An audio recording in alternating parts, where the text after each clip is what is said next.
semana pasada no pudimos tener clase por motivos netamente familiares, muy delicados, pero gracias a Dios que nos encontramos nuevamente aquí y doy gracias, como digo, al Todopoderoso que nos protege, que nos cuida y que a ustedes también los mantiene con bien gracias a su bondad y misericordia. Bien, vamos entonces a empezar con nuestra clase del día de hoy y vamos a abrir nuestra guía en la página número 17.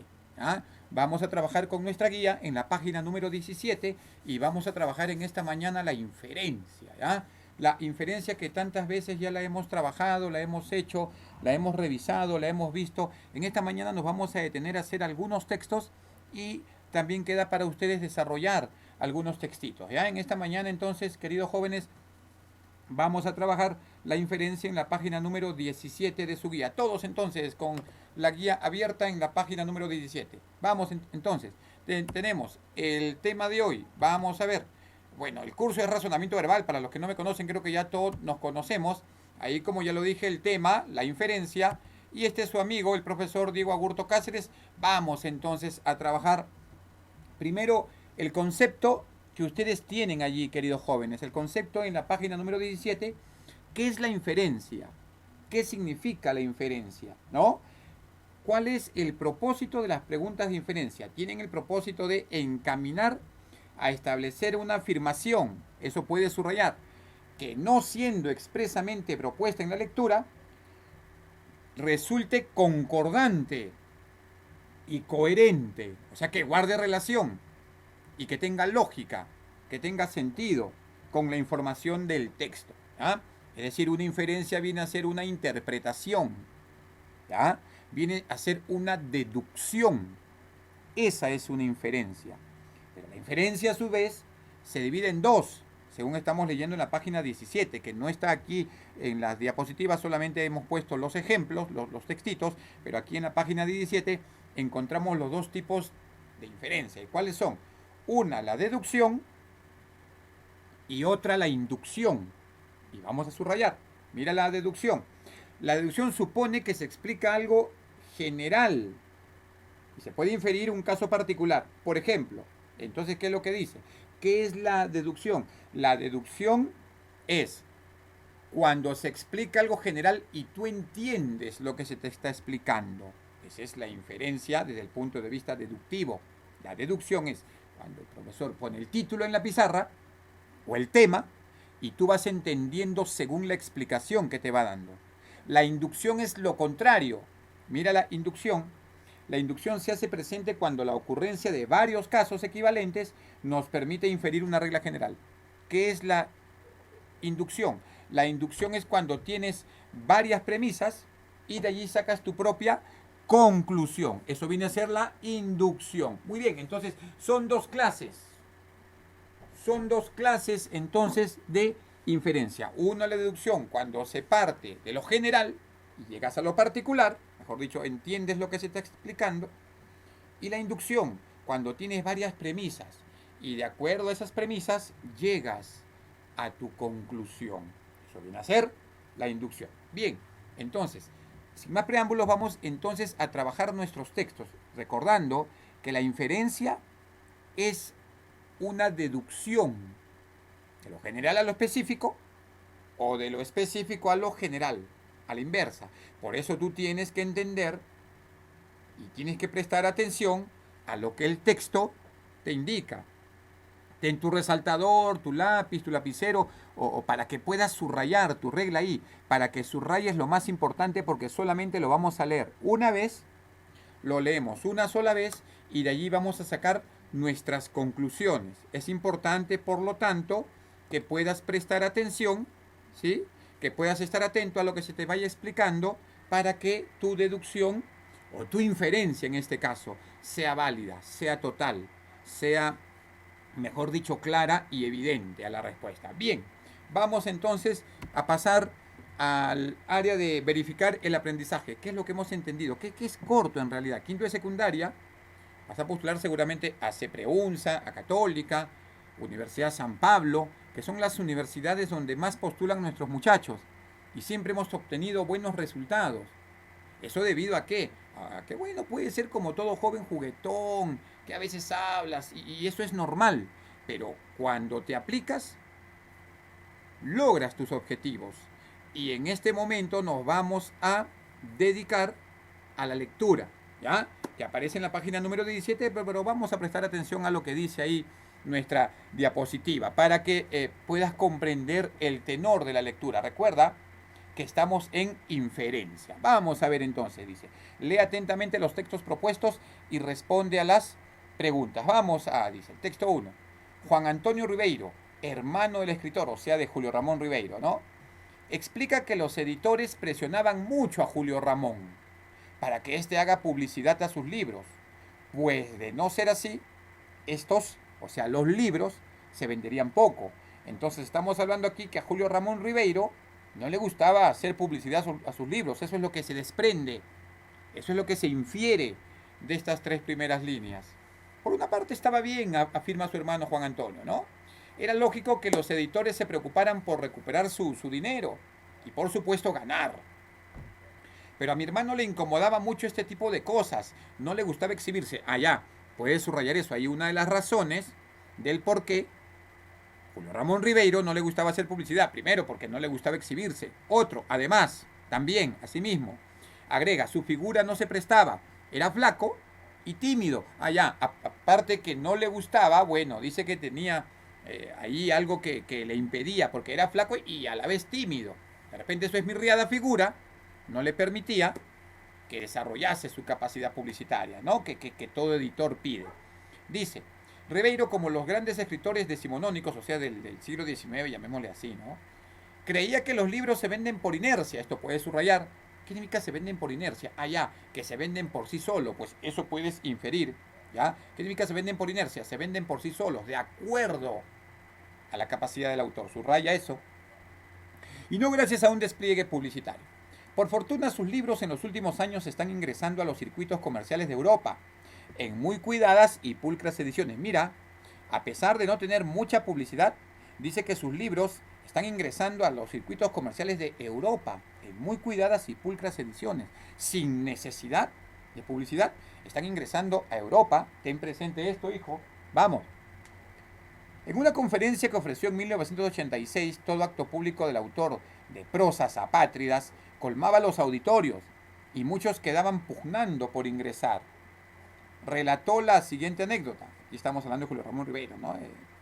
Relató la anécdota. Cierta vez que regresó a Lima, o sea, su hermano cuenta, recibió la visita de unas colegialas, aquí está, de unas escolares, quienes luego de pedirle autógrafos le obsequiaron una bolsa de plástico que contenía lapiceros y cintas para máquinas de escribir. ¡Wow! Acompañada de la siguiente nota que le conmovió mucho. Al señor Julio Ramón Ribeiro, con gran admiración y aprecio, para que nos siga deleitando con sus libros. Qué delicadeza, ¿cierto? Qué delicadeza de estas chicas escolares, colegialas, dice, que se acercaron a Julio Ramón Ribeiro y a pedirle autógrafos y le obsequiaron una bolsa de plástico donde habían lapiceros, cintas para máquinas, etcétera, ¿no? Y con una frase que decía, con gran admiración y aprecio para que nos siga deleitando con sus obras, con sus libros. Entonces ahí vemos el aprecio que estas chicas sentían por el gran Julio Ramón Ribeiro, ¿no? Muy bien, una vez hemos leído el texto, hijo, solamente una vez, nuestra capacidad de interpretación nos va a llevar a inferir de una manera correcta lo que las preguntas nos van a pedir. Recuerda que estamos en la inferencia. Vamos, pregunta número 1. Se deduce respecto al carácter descrito por Ribeiro. Acá aparece, mira, dice, se deduce respecto al carácter descrito de Ribeiro. ¿Qué? ¿Qué sucedía con Ribeiro? A ver, infiere. Profesor, es que Ribeiro era tímido y por eso no le gustaba hacer publicidad. Según Ribeiro, su figura esmirriada no le permitía realizar un buen elemento o buenos actos para la publicidad. Por lo tanto, no le gustaba, es lo que nos dice el texto. Entonces, ¿permitió darle poca publicidad, especialmente en los últimos años? Al carácter de Ribeiro, las raíces de su comportamiento huraño están en su niñez. Huraño significa antisocial. No nos habla que su problema haya venido de la niñez, por lo tanto la alternativa B queda fuera rápidamente, ¿no? C. Se deduce respecto al carácter, hablando de la personalidad. Su carácter fue un factor que impidió su rápida celebridad literaria. Puede ser, porque si él hubiera tenido, miren, sin publicidad fue buenísimo. Imagínate si hubiese tenido publicidad. Su celebridad literaria hubiera sido mucho más rápido, mucho más grande, puede ser. D. Fue un ingenuo en el fondo, pues las obras solo se venden con publicidad. No dice que fuera ingenuo, sino que su esmirriada figura, frágil figura, y su carácter tímido no le permitía, por lo tanto no hay ingenuidad allí. Asombró a los editores, ya que resultaba extraño que no quiera, no es que no quiera vender, no quería hacer publicidad. Y mira la resolución, en el primer párrafo se nos señala que los editores presionaban a Ribeiro para que hiciera propaganda, y en el segundo párrafo se afirma que los libros se venden gracias a despliegues publicitarios. De estas dos ideas, llegamos a la conclusión, o inferimos, que de haber sido diferente el carácter de Ribeiro, él hubiera tenido una mayor celebridad literaria. Por lo tanto, nuestra respuesta viene a ser la alternativa C. La alternativa C, nuestra respuesta. Respuesta mega, correcto. Ahí está respondida en la resolución de la primera pregunta del texto de Julio Ramón Ribeiro. Vamos a la pregunta número 2. Entendemos que la afirmación los libros se venden por inercia implica... esto creo que ya lo hemos desarrollado. Cuando aparece en el párrafo, dice, no, que los libros se venden por inercia, decía Julio Ramón. Que cuando decía que se venden por inercia, ¿qué significa? Progresiva y lenta venta. No, pues, Ramón, no necesito hacer publicidad, decía Julio Ramón, porque los libros se venden solos. Por lo tanto, la respuesta, ¿cuál vendría a ser? A ver, nuestra respuesta, estamos ahora en la página número 18 y revisando nuestra guía. ¿Cuál es nuestra respuesta? Acogida masiva por parte de los lectores. Escasa publicidad. Falso. D. Una publicación inédita. No. Una venta por reconocimiento propio. Se venden por inercia, pues, porque ya conocían de la labor literaria de Julio Ramón. Por lo tanto, la venta era por reconocimiento propio. Eso significa se venden solos. Se venden por inercia. Por lo tanto, la respuesta, la alternativa E. Cuando estamos hablando de venta, ¿puede ser la alternativa B, profesor? Sí. Pero no solamente acogida, qué bueno es ese autor, no, sino la venta por reconocimiento propio. Por lo tanto, nuestra respuesta alternativa E. Muy bien, sigamos, pregunta número 3. Los obsequios de las colegialas de Ribeiro, ¿qué significan? Bueno, ya lo había explicado y aparece en la última parte. Dice que las colegialas se acercan a Ribeiro, le entregan esa bolsita plástica con cintas de máquinas de escribir, unos lapiceros, para que nuestro gran Julio Ramón nos siga deleitando con sus obras. Por lo tanto, tenían un gran aprecio hacia él. Por lo tanto, la respuesta, ¿notaron que Ribeiro carecía de recursos? Falso. B. ¿Ansiaban leer los cuentos no publicados? Falso. El autor de Prosas Patrias, que es Ribeiro, ¿no? Era un literato no poco conocido. Era conocido, pero en ese aspecto ellas querían seguir leyendo lo que él escribía. ¿Deseaban seguir conociendo y complaciéndose con los cuentos riberianos? Sí. El cuentista era querido y apreciado.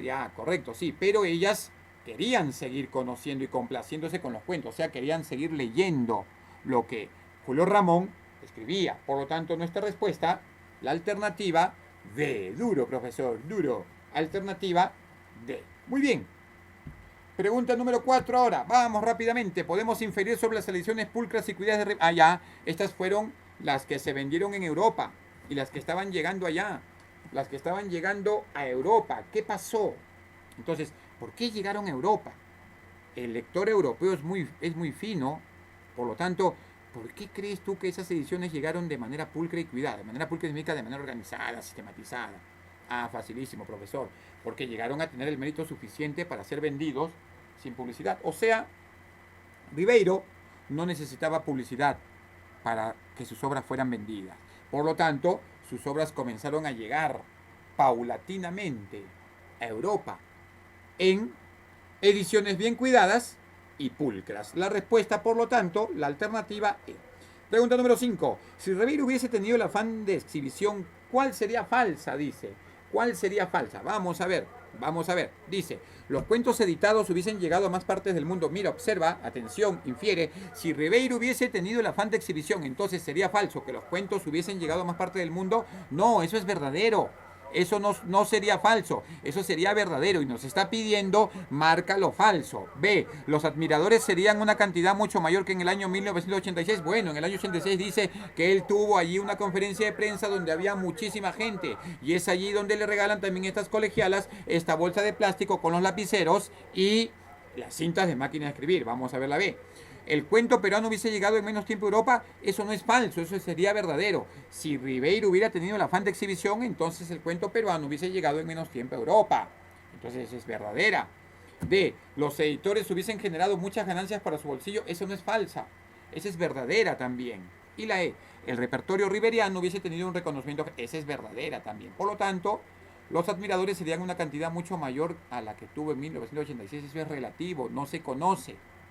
Depende del lector también, si le gustaba o no los cuentos de Ribeiro. Por lo tanto, la respuesta alternativa B. Respuesta correcta, respuesta mega. Muy bien, vamos al texto número 2, rapidito. Dice, la concentración mental no es un estado antinatural que esté en contradicción con nuestro modo de ser. El alumno concentrado al fin y al cabo no es más que el hombre en quien no ha aparecido la genial capacidad del niño para interesarse profundamente en su labor. Aquí está la pregunta. Podemos deducir que para el autor del texto, los niños, ¿qué reflejan? ¿Qué reflejan los niños? Mira, al inicio, la concentración mental no es un estado antinatural que esté en contradicción con nuestro modo de ser. No es un estado antinatural. Por lo tanto, si no es un estado antinatural, es un estado natural. ¿A ver? Entonces, el alumno concentrado al fin y al cabo no es más que el hombre en quien no le apareció la genial capacidad del niño para interesarse profundamente en su labor. Por lo tanto, el niño, ¿ah? reflejan el estado natural de los seres humanos porque según el texto los niños sí se pueden concentrar. Si tú ves a una niña, una peticita de 3, 4, 5, 6 años o 5 años, cuando juega habla sola o el niño también habla solo, pero ¿eso por qué? Porque está concentrado en lo que está haciendo, no se interesa en los que están a su alrededor. Por eso cuando muchas veces mamá o papá lo llaman para que almuerce, para que cene o para que desayune, el niño no es que no escuche, sino que está concentrado en su labor. Por lo tanto, refleja el estado natural de los seres humanos, como dice en la resolución, en la pregunta número 2. Alternativa B, del texto número 2. Muy bien, muy bien. Esa es la respuesta para el texto número 2 que ya estaba resuelto allí en nuestra guía en la página número 18. Muy bien, sigamos entonces con nuestras diapositivas ahora. Vayamos entonces al texto número 3 y vamos a prestar bastante atención. Texto número 3, vamos. Dice así el texto número 3. Vamos, leamos juntos. Dice así. De todos los ingleses, el que llevó más lejos la gloria del teatro cómico. Atención a esto. ¿Sobre qué nos está hablando, profesor? Tema. Allá, el teatro cómico. Es el difunto Congre. Escribió pocas obras este Congre, ¿no? Pero todas son excelentes en su género. ¿A qué género se refiere? El teatro cómico. En ellas, las reglas del teatro son rigurosamente observadas, dice. Están llenas de caracteres matizados con suprema fineza, dice. Están llenas, o sea, sus obras, de caracteres matizados. Ahí puedes subrayar la palabra. ¿Qué significará matizado? Eso puedes buscarlo en el diccionario. Aparece la palabra matizados. Con suprema fineza. No hay una sola broma de mal gusto. Ahí está el matiz, pues. No hay una sola broma de mal gusto. Se advierte por doquier, o sea, por donde quiera, el lenguaje de las personas honestas, unido a acciones de pícaro, lo cual prueba que Congre conocía muy bien su mundo y que vivió en lo que llamamos buena compañía. Eso con respecto al teatro que hacía Congre, ¿no? Estaba enfermo y casi muriéndose cuando yo lo conocía. Aquí está hablando el autor, ¿no? Estaba enfermo y casi muriéndose cuando yo lo conocía, dice, pero tenía un defecto. No estimar bastante su oficio de autor que había hecho su reputación y su fortuna. ¿Qué quiere decir? Que este Congre no reconocía su trabajo. O sea, no lo veía como algo importante, grande, ¿no? Pero este trabajo, su teatro, había hecho de él una buena reputación y fortuna. Siguiente. Me hablaba de sus obras como de cosas sin importancia, ajenas a él.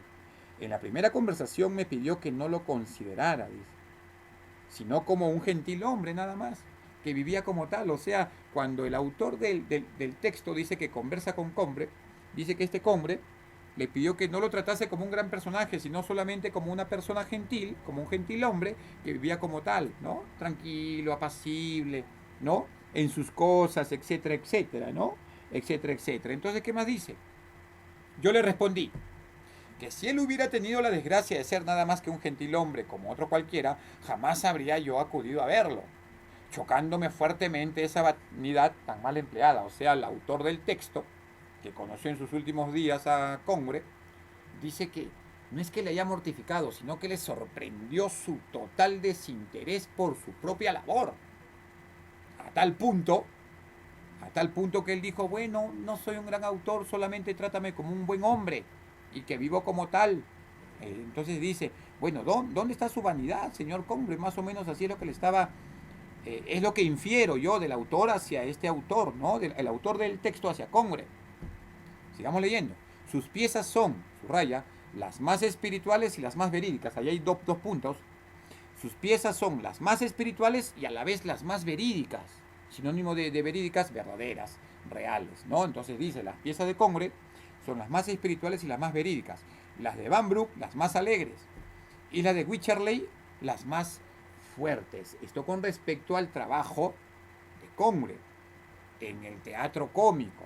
Recuerda que estamos viendo a Congre desde el punto de vista del teatro cómico. Estamos haciendo una inferencia de lo que el autor pensaba con respecto a este señor, que puede ser que haya tenido una autoestima baja, porque genial era escribiendo teatro o haciendo teatro, pero de personalidad o de carácter, el hombre mismo no valoraba su propio trabajo, no valoraba sus propias obras. Por lo tanto, deduzco que este personaje, que esta persona, no tenía una buena autoestima. Vamos a ver entonces el tema del texto, el teatro cómico. ¿El teatro cómico de quién? De Congre. ¿Qué estaba haciendo el autor? El autor estaba realzando la figura de este señor con respecto a su trabajo, mejor dicho, con respecto al teatro. Eso es lo que el autor nos está indicando aquí. Muy bien, ya tenemos inferido, tenemos desarrollado, tenemos sistematizado el texto en una sola lectura. Lo tenemos en una sola oportunidad que lo hemos revisado, que lo hemos leído. Está en nosotros ahora el poder comprender las preguntas. Vamos a revisar las preguntas entonces.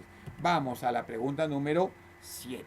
Dice, el término matizador en el texto puede reemplazarse por, si volvemos a la lectura, dice, a partir de la segunda línea, en ellas, leamos la segunda línea, o sea, cuando dice a ellas se refiere a sus obras. En ellas las reglas del teatro son rigurosamente observadas, están llenas de caracteres matizados con suprema fineza. Entonces dice, mira, no hay una sola broma de mal gusto. Se advierte por donde quiera el lenguaje de personas honestas, unido a acciones del pícaro, lo cual prueba que conocía muy bien su mundo.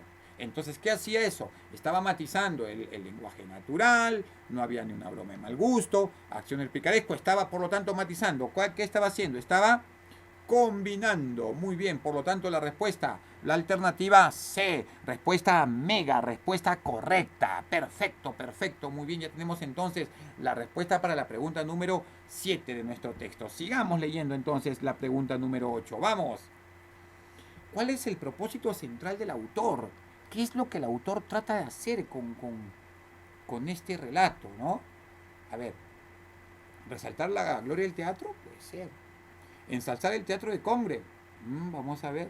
Describir los problemas del teatro. A ver, pero cuando dice describir los problemas del teatro, ahí estaría hablando ya de manera general. Entonces eliminamos la alternativa C porque no es una inferencia válida, ¿no? Reconocer los defectos del artista. Pero, a ver, el autor del texto descubrió que Congre era una persona tan humilde que no reconocía su propio trabajo. Pero eso no indica que sea un defecto. Por lo tanto, el autor no está tratando de revisar o reconocer los defectos, en este caso Congre. Eliminamos la alternativa D. Tenemos las C y D fuera. La alternativa E, hacer una apología a Congre. Apología es defensa. Seguramente ya lo habrás buscado en tu diccionario o sabrás el significado de esa palabra. Tantas veces lo hemos hecho en años pasados con ustedes. y si es por primera vez en este año conmigo, bueno, apología significa defensa. Pero cuando dice apología a Congreve, estaríamos hablando de manera genérica, de manera general. Y recuerda, toda respuesta en comprensión de lectura tiene que ser específica. Tienes que especificar lo que el autor te está tratando de decir. Por lo tanto, la respuesta ¿cuál sería? Ensalzar el teatro de Congreve. ¿Y qué significa ensalzar? Levantarlo, loarlo, alabar su teatro, decir que su teatro era el mejor, su trabajo era inigualable, es lo que estaba diciendo, ¿no? ¿Dónde le dice esto? Cuando el autor le dice, cuando el autor le dice, miren lo que dice, faltando 4 líneas. Yo le respondí que si él hubiera tenido la desgracia de ser nada más que un gentil hombre como otro cualquiera, jamás habría yo acudido a verlo. Entonces, ¿por qué el autor del texto acude a Congreve a verlo? Porque no era pues un hombre sencillo, humilde, sino porque era un grande del teatro inglés. Entonces, por lo tanto, no era un simple dramaturgo, era un gran dramaturgo. Por lo tanto, la alternativa B, ensalzar, levantar, alabar, loar, ¿no? Letra B. Número 9. ¿Cuál sería el título? Las reglas del teatro de Congreve, Congreve y los rasgos de sus obras, el teatro picaresco inglés, el teatro realista de Congreve o el teatro excelso de Congreve. Mira, título del texto. Mira, la última parte. Lee las 2 últimas preguntas. Sus piezas son las más espirituales y las más verídicas. Refiriéndose a Congreve. Sus piezas son las más espirituales y las más verídicas. Por lo tanto, hay una unión de lo espiritual con lo verídico, con lo realista. Y lo espiritual con lo real hace que haya una combinación, un matiz. Y lo vamos a ver en las 2 siguientes preguntas. Por lo tanto, la alternativa D, título del texto, el teatro realista de Congreve. Alternativa D. Y mira la pregunta número 10.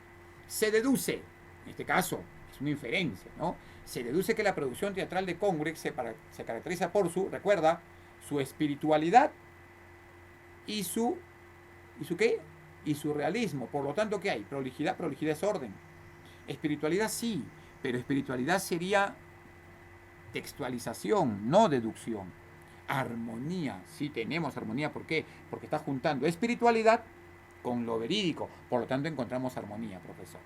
Rigurosidad no, falta importancia, eliminamos. Por lo tanto, la respuesta mega, alternativa C, armonía. Muy bien, hijo, muy bien, hija. Yo sé que has marcado esta respuesta correcta. La respuesta es la alternativa C, armonía. Vamos entonces al texto número 4. Es un texto amplio, un texto un poco larguito, pero que lo vamos a leer y lo vamos a desglosar también. Vamos a leerlos todos juntos. A ver, vamos a trabajarlo juntos el texto número 4. Vamos, comenzamos entonces con la lectura. Dice así el texto número 4. Dice, ¿escucha Dios nuestras plegarias? Todos juntos vamos leyendo lo que está o de la guía o de aquí también de la diapositiva. Me parece mucho mejor aquí que todos sigamos. ¿Escucha Dios nuestras plegarias? ¿En realidad existen los milagros? ¿O los casos de recuperaciones médicas inverosímiles son simple coincidencias? A ver, ¿qué aparece una palabra? Inverosímiles. ¿Alguien que tenga a ver alguna definición de inverosímil? ¿Le puedo leer la mente a mis muchachos? A ver, a Alejandra, a Huguito, a Fabiana, ¿no? Puedo leer ahí las mentes a Piero, a toda esa gente. A ver, esa gente linda de Quinto, a Carlos. Inverosímiles, allá, que son increíbles, pues. Porque está hablando de los milagros, dice. ¿O los casos de recuperaciones médicas inverosímiles son simple coincidencias? Vamos leyendo. Según una encuesta reciente de la revista Newsweek, dice así, a ver, no pronuncio bien el inglés, el 84% de los estadounidenses adultos cree que Dios realiza milagros. El 84% cree que, adultos estadounidenses, cree que Dios realiza milagros. Y el 48% afirma haber experimentado o presenciado uno. O sea, dentro de ese 84% hay un 48% que presenció o experimentó un milagro. Sigamos leyendo. Según los evangelios, Jesús realizó milagros para despertar la fe, primero, o más a menudo como respuesta para la fe de una persona. Para despertar la fe en una persona o para aumentarla, en este caso a las personas, ¿no? Curar a los enfermos es la manifestación más común de los milagros cristianos. Cuando Jesús resucitó a Lázaro, demostró su poder sobre la muerte y anunció su propia resurrección. Claro, en 11:27 le dijo, no, yo soy la resurrección y la vida. El que cree en mí, aunque esté muerto, vivirá. No aparece en el texto, pero es lo que dice en el libro de Juan, capítulo 11, versículo 27. Cuando resucitó a Lázaro, le dijo, Lázaro, ven fuera. Inmediatamente dijo, no, yo soy la resurrección y la vida. El que cree en mí, aunque esté muerto, vivirá. Entonces esto es lo que está diciendo el autor, ¿no? Demostró su poder sobre la muerte y anunció su propia resurrección. Durante los primeros siglos de la cristiandad, a quienes murieron por Cristo se les veneró como intercesores ante Dios en el cielo.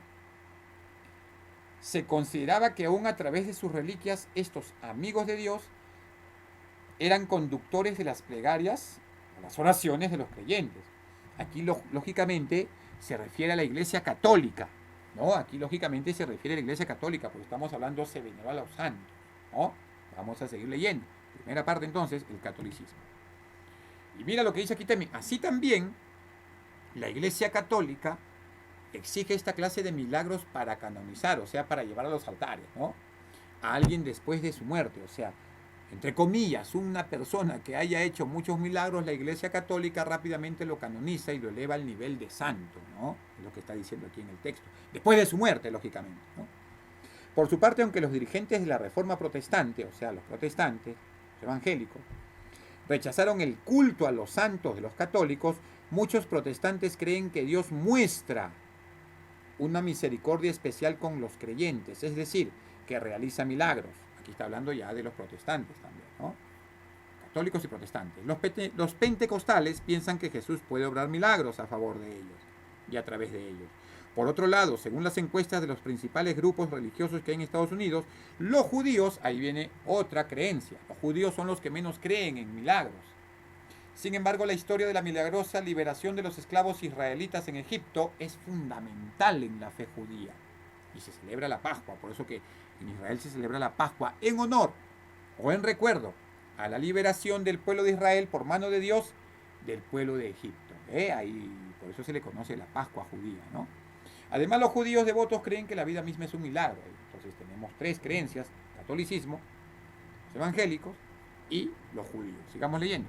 De otro lado, el Corán. El Corán establece que Mahoma tenía orden de rechazar milagros, pues el propio libro sagrado del Islam es el único milagro que necesita un musulmán. Aquí está hablando de los musulmanes, ¿ya? Sin embargo, según las tradiciones orales sobre su vida, Mahoma multiplicaba los alimentos para sus compañeros y curaba las enfermedades. Islam significa sometimiento a Alá. Los místicos sufíes, aquí aparece otro grupo, los místicos sufíes, el quinto, sexto grupo, dice, ¿no?, que se entregan en cuerpo y alma a la oración, pueden alcanzar un grado de iluminación espiritual que produce karamat. ¿Y qué es karamat? Prodigios. Sinónimo de prodigios, milagros, ¿no? Entonces, pueden predecir desastres, leer las necesidades del alma y sanar a los enfermos. Ya tenemos ahí los sufíes, ¿no? Por su parte, los budistas creen que la meditación puede revelar al creyente información sobre sus vidas anteriores, al permitir penetrar en la mente de otros. O sea, los budistas creen que ellos pueden ingresar a la mente de otras personas y conocer información sobre sus vidas. Se dice que el venerable maestro Xuan Hua, monje budista chino, cura las enfermedades de quienes están dispuestos a acatar la ley de Buda, lógicamente entrando a sus mentes, ¿no? Así pues, es cierto que los milagros siempre escaparán a la comprensión tanto de los escépticos e incrédulos como de los creyentes, ¿no? Dice, escaparán a la comprensión tanto de los creyentes como de los... Claro, porque es algo inverosímil, algo terrible, ¿no? Algo, mejor dicho, algo tan prodigioso, tan extraordinario. Pero los relatos sobre su ocurrencia en las principales religiones alientan a quienes buscan la espiritualidad al incursionar en otros mundos además del que conocemos. Ahí aparece la idea principal en la parte final. ¿Y cuál es la idea principal? Los relatos sobre su ocurrencia. ¿Ocurrencia qué? De los milagros. En las principales religiones, ¿no?, del mundo. Pregunta número 11. No es posible inferir del texto. ¿Cuál es lo falso? No es posible... la número 1. Los místicos sufíes se entregan en cuerpo y alma a la oración. Según el texto nos dice eso. No es posible inferir. Los místicos sufíes se entregan... Eso sí es posible, porque la 1 es verdadera. La número 1 es verdadera. Por lo tanto, no tiene nada que ver ahí. Eliminamos. No es verdadera. Porque está pidiendo, no se puede inferir. Si eres budista, ¿puedes penetrar en la mente de otros? Si es verdadera ahí. ¿No? Correcto, si es verdadera. puedes penetrar, dice que los budistas ingresan a la mente de otros. Y la número 3, algunas recuperaciones médicas son productos de un milagro. Algunas recuperaciones médicas son productos de un milagro. Es verdad eso, es verdad. Entonces, mira, ¿se puede inferir? Sí, por lo tanto es verdadera.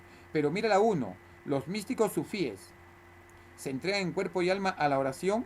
Esa es verdadera, pero no es deducción. No es deducción. La número 2, si eres budista puedes penetrar en la mente de otros. Eso sí se puede inferir. Por lo tanto, aquí, miren, en el libro te aparece la alternativa D, pero la que no se puede inferir es la alternativa, perdón, la número 1, la alternativa E. Arregla, por favor, allí, ¿ah? Porque dice, no es posible inferir. Ya está entonces, la alternativa E. Sigamos, pregunta número 12. Según el texto, ¿es posible deducir? ¿Es posible deducir qué? Vamos a ver. Número 1. Posiblemente una persona que presencie una recuperación médica inexplicable tenderá a pensar que se ha producido un milagro. Según el texto, sí. Según el texto, sí. Una persona que presencie una recuperación médica inexplicable, una enfermedad terrible, y que sane de pronto, tenderá a pensar que es un milagro. Sí, gracias a Dios. Verdadera. La número 2. El autor del texto considera que las principales religiones del mundo son el catolicismo, el protestantismo, el judaísmo. ¿Está hablando de eso? ¿Está diciendo que esas son las principales religiones? No, pues de eso no nos habla el texto, eliminamos. La número 3 dice, los místicos sufíes, al alcanzar el grado de iluminación espiritual más alto, pueden realizar los mismos milagros. ¿Está diciendo que pueden realizar sus mismos milagros? Nada que ver, profesor. La respuesta, por lo tanto, la alternativa A, porque solamente la 1 es posible deducir de acuerdo a lo que nos dice el texto. Muy bien, por lo tanto, la respuesta a la número 1, alternativa A, pregunta número 13. Indique cuáles de las siguientes afirmaciones son verdaderas o falsas. Según el texto, aquí cuando dice según el texto, aquí ya no solamente deducción, puede ser transcripción también. Vamos a la número 1. Según los evangelios, Jesús realizó milagros como curar enfermos y resucitar a Lázaro. Eso es verdadero, porque mira, dice según el texto. Puedes transcribir también. Por lo tanto, la número 1 lo dice en el texto. Es verdad. La Reforma Protestante postuló que los amigos de Dios deben ser venerados como santos. No. El autor del texto dice que la Reforma Protestante estaba en contra de los católicos, que veneraban a los santos cuando morían, por lo tanto no es correcta la número 2, que aparece en el primer párrafo. Profesor, eliminamos. Tenemos verdadero, falso. Verdadero, falso tenemos. ¿Y cuál podría ser? Mira, la A y la B. Porque la C, verdadero, verdadero, eliminas. La D, verdadero, verdadero. La E, falso, eliminas. Porque es verdadero, falso. A y B. Vamos a ver. Vamos a ver si aquí ya se define todo. Pienso que sí. Número 3.